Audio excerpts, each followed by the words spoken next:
If the Hallmark Channel isn't already in your regular TV rotation, you should change that ASAP. If you didn't know, the company best known for its greeting cards also has a TV channel that airs made-for-TV movies perfect for a cozy night in. When you're in the mood for something that will warm your heart and give you faith in all things good, the Hallmark Channel is the network to tune into. Welcome back to FilmShack. Lay back, grab your snacks and enjoy, because today we have the best Hallmark movies to watch in 2020. Signed, Sealed, Delivered, Higher Ground. The Signed, Sealed, Delivered movies are made for Hallmark's Movies and Mysteries, but like a lot of the franchises used on that network, also often make their way to the flagship network. These movies focus on a group called the Postables, who take on mysteries associated with lost mail. The effects of Hurricane Katrina in New Orleans caused handyman and blues singer-songwriter Gabe Recolt, Keb Mo, to be homeless and brokenhearted. The storm arrived before he could express his love for Hattie, a club owner. Forced to evacuate and relocate, Gabe writes a heartfelt letter to her. Years later, the Postables face unusual challenges in solving the mystery. Oliver also grapples with his unexpressed feelings for Shane, while Norman and Rita's relationship continues to get stronger. Higher Ground is one of 2 movies from the series on this list. In this story, the team tries to unravel the mystery behind a love letter mailed by a man who became homeless following Hurricane Katrina's devastation of New Orleans. Higher Ground leads off a string of 67% rated movies. In fact, all of Hallmark's top 10 is made for movies with that same rating. Maybe he's a carpenter. Carpenter who's a musician. Or a musician who's a carpenter. See, that's what makes New Orleans so special. It's not about what you do for a living. It's about the living you do. The Julius House, an Aurora Tea Garden mystery. Candace Cameron Bure is a Hallmark Channel darling. If you've seen a movie on the network, there's a good chance you've seen her. In addition to appearing in plenty of their holiday fare, she also plays the title character in the Aurora Tea Garden mystery movies.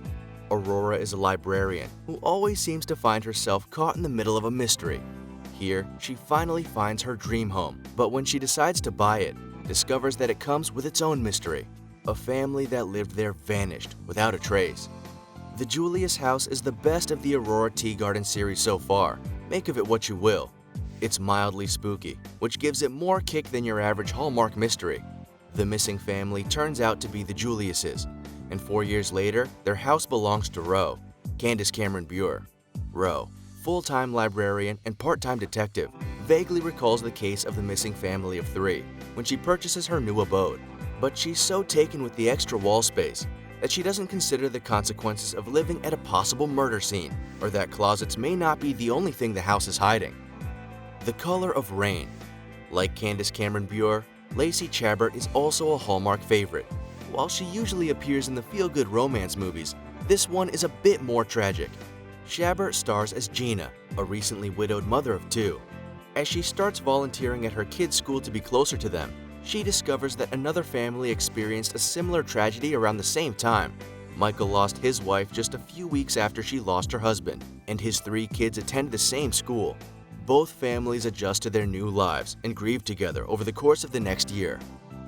A Harvest Wedding. This is one of the most Hallmark movies to ever air on Hallmark. A Harvest Wedding features a wedding planner in New York who gets a job planning a wedding for a woman who happens to be from the same hometown. The woman wants her wedding on her family farm, which happens to be run by the wedding planner's ex-boyfriend. It starts with a burst of action, promising much. Sarah Bloom, Jill Wagner, owner of the wedding planning business Loves in Bloom, of course, learns that an industry magazine has declined to do a cover story on her, thus denying her some much-needed publicity. She makes up for that, however, with a new, well-connected client. Abby, Andrea Brooks, and her mother Barbara, Catherine Barrell, are posh people, and Sarah hopes that more wealthy couples will come her way if she can pull off the high society wedding of the year. By giving Abby the wedding of her dreams, she might finally be able to expand and make her 2-person operation go international. The problem is she has just 2 weeks to plan the whole thing. Sarah's fiancé Tom, Marcus Rosner, is about to be called up for reserve duty, and they want to get married before he leaves.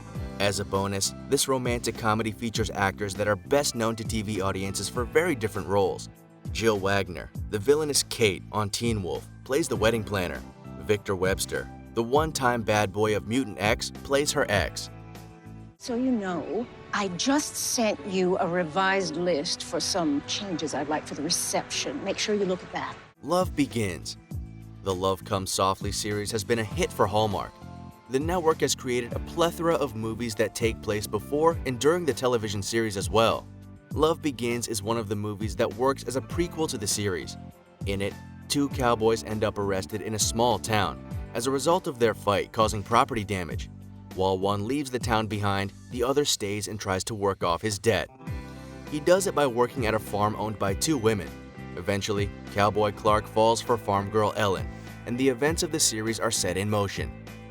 Morning Show Mystery, Mortal Mishaps.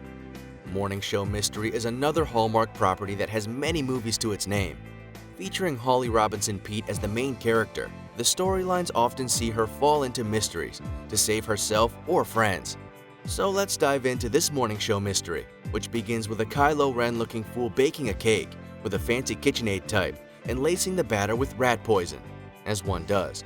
The unfortunate recipient of that cake is Rudy, Benjamin Wickinson, the abrasive director of a morning news program that's undergoing some personal changes after the death of a longtime anchor due to an allergic reaction to hazelnut coffee. The show is set to announce her replacement. Internally, the most popular choice is Billy Blessings, Pete, a noted cookbook author and restaurateur who already has a slot showing off her recipes. But she's made it clear that she doesn't want the job. The new hire is Tiffany, Anna Van Hoeft, an unknown name and face that Rudy plucked up from some station out in the sticks. But he drops dead before he can announce the news. Billy isn't just the host of a morning show segment after all. She's also a chef who owns her own restaurant, and she won't have her staff accused of something she knows they didn't do. Look, I know we have history, but I can't take your phone. Look, take it. Look through it. It doesn't matter. Look, take it. You won't find anything. The Watsons go to Birmingham. Based on the beloved novel of the same name, the Watson family travels to Alabama from Michigan in 1963. They find that life for African Americans is very different for them in Birmingham than back home. The trip was supposed to be a way to help the oldest son, Brian, so he could be on his best behavior as the family paid a visit to Grandma. Instead, the visit opened the eyes of the whole family and changed their lives. It's far from the usual romantic comedies the network is known for, and it's no surprise that it ranks so high in the top 10. The Edge of the Garden. Leading off the top 3 Hallmark movies is this ghostly tale. It sounds like your average Hallmark movie at first. A man obsessed with his job, Brian is in for a shock when his fiancée leaves him. He decides to buy an old cottage in Maine and fix it up. That's where the ghostly tale starts.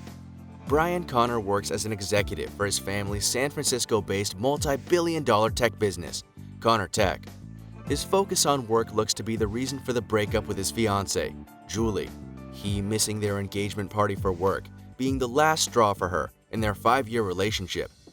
To get away from the memory of Julie, Brian decides to head to Seabrook, Maine, just outside of Portland, to work his magic on a recently acquired web hosting company.